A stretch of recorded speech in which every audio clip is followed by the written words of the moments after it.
আল্লাহর হাবিব বললেন, আল্লাহর রহমত ছাড়া, ভালোবাসা ছাড়া কেউ কোনোদিন জান্নাতে ঢুকতে পারবে? আম্মা জান আয়েশা বললেন, ইয়া রাসূলুল্লাহ, আপনিও না? আল্লাহর হাবিব বললেন, না, আমিও না, তবে আল্লাহর রহমত আর দয়া সেদিন আমাকে ঘিরে রাখবে। মান নুকিশা উযিবা, যার হিসাব আল্লাহ সেদিন চাইবেন সে ধরা খেয়ে যাবে।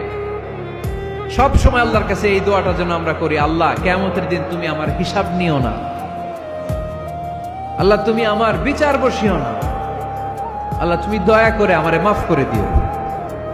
আল্লাহ যার বিচার করবেন ও জাহান্নামে যাবে, আর যার বিচার করবেন না সে জান্নাতে যাবে।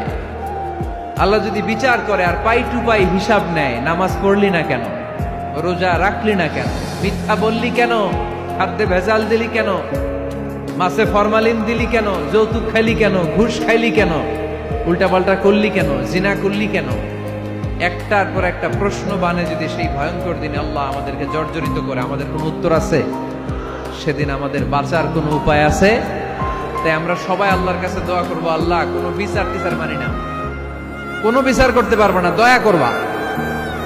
কথা কয় না?